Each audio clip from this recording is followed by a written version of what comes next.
Jarang kita disuguhi skill tingkat tinggi para punggawa timnas Indonesia. Tapi malam itu dua pemain timnas menunjukkan kelasnya. Tom Haye dengan tendangan yang kalau kata orang Minang, rancak bana. Dan umpan selevel Luka Modric dari Nathan Joaon yang disambut sundulan pemecah rumah tangga dari Rizky Ridho. Gelora Bung Karno bergetar, penonton di rumah bersukacita. Dua gol dari The Profesor dan si paling rapi mengantarkan Indonesia ke putaran ketiga kualifikasi Piala Dunia 2026 zona Asia. Indonesia pun memperpanjang nafasnya di kualifikasi Piala Dunia dan menjaga asa untuk berangkat ke Amerika pada 2026 mendatang. Ngomong-ngomong soal lolosnya Indonesia ke putaran ketiga kualifikasi Piala Dunia 2026 zona Asia, berikut ini adalah hal-hal yang wajib kamu ketahui. Indonesia menjadi satu-satunya negara Asia Tenggara yang memastikan diri lolos ke putaran ketiga kualifikasi Piala Dunia 2026 zona Asia. Namun, Indonesia bukan negara Asia Tenggara pertama yang lolos ke putaran ketiga sepanjang sejarah, melainkan Thailand. Itu terjadi di kualifikasi Piala Dunia 2018. Kala itu Thailand yang diasuh mantan pemain Kiatisuk Sinangwang tampil ngosak-ngasik di putaran kedua. Gajah Perang bahkan menduduki puncak klasemen grup F, padahal di sana ada tim seperti Irak. Sayangnya kedikdayaan Thailand cuma sampai di putaran kedua. Di putaran ketiga si Gajah terkena penyakit, tak satu pun kemenangan diraih. Dalam 10 laga, Thailand cuma meraih 2 kali seri dan 8 kali kalah. Nasib setali tiga uang dialami oleh Vietnam di kualifikasi Piala Dunia 2022. Pasukan Nguyen lolos setelah menjadi runner-up grup D di bawah Uni Emirat Arab di putaran kedua. Saat itu Vietnam juga satu grup dengan Indonesia.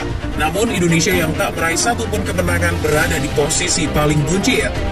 Setelah lolos ke putaran ketiga, anak asuh Park Hang-seo mengulangi kegagalan Thailand dan hanya menjadi juru kunci grup B. Sekali menang, sekali imbang, dan 8 kekalahan adalah hasil yang mereka terima. Berkaca dari apa yang dialami Vietnam dan Thailand, negara dari Asia Tenggara tidak pernah bisa berbicara banyak di putaran ketiga. Baik Thailand maupun Vietnam sama-sama menjadi juru kunci. Itu berarti jangankan lolos ke Piala Dunia langsung, lolos ke putaran keempat saja bagi negara Asia Tenggara sangatlah sulit. Ini tentu menjadi alarm buat timnas Indonesia. Bukan berarti pesimis dan meremehkan Jai Itses dan kawan-kawan, hanya saja mencoba bersikap realistis. Tim-tim yang lolos langsung ke Piala Dunia dari putaran ketiga adalah tim-tim yang cukup sering langganan ke Piala Dunia. Mereka adalah Korea Selatan, Jepang, Iran, hingga Arab Saudi. Sementara tim yang akan lolos ke putaran keempat umumnya adalah negara-negara dari Timur Tengah dan Australia. Lalu apakah kita mesti pasrah? Sebagai pecinta timnas Indonesia yang bisa dilakukan hanyalah berdoa dan terus memberi dukungan. Sementara para pemain timnas harus tetap berusaha dan istiqomah di jalan Indonesia. Palestina juga mencatatkan hal serupa. Di tengah genosida yang dilakukan Zionis di jalur Gaza, timnas Palestina mencapai putaran ketiga kualifikasi Piala Dunia 2026 zona Asia dan otomatis ke Piala Asia 2027. Palestina bergabung di grup I di putaran kedua bersama Australia, Lebanon, dan Bangladesh.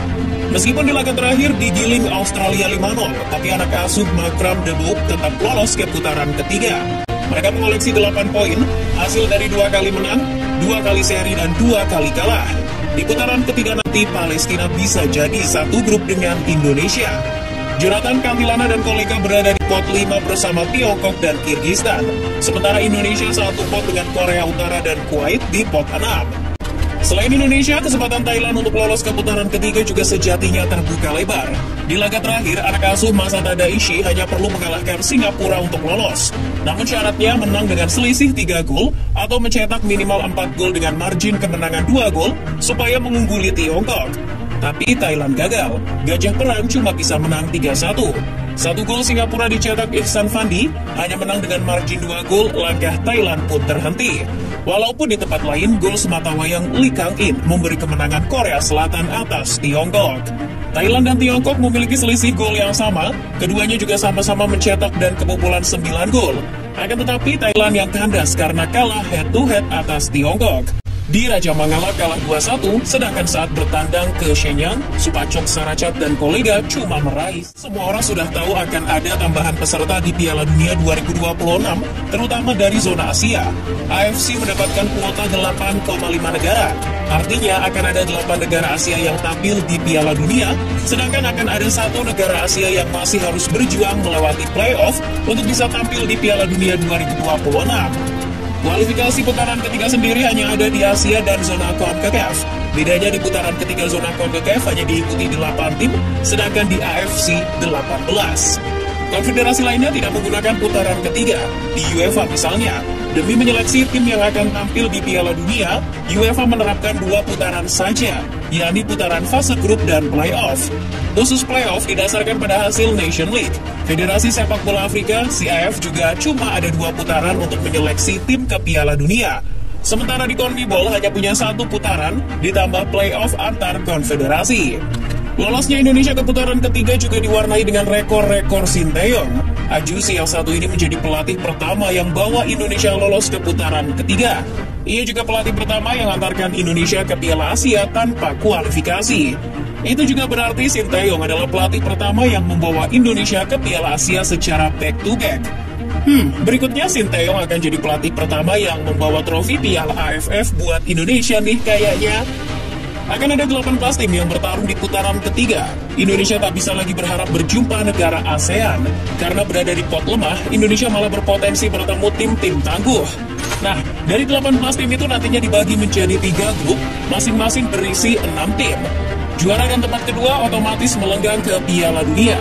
Sementara yang duduk di peringkat 4 dan 5 akan melaju ke putaran keempat. Drawing baru terselenggara 27 Juni 2024 mendatang, tapi prediksi banyak bermunculan.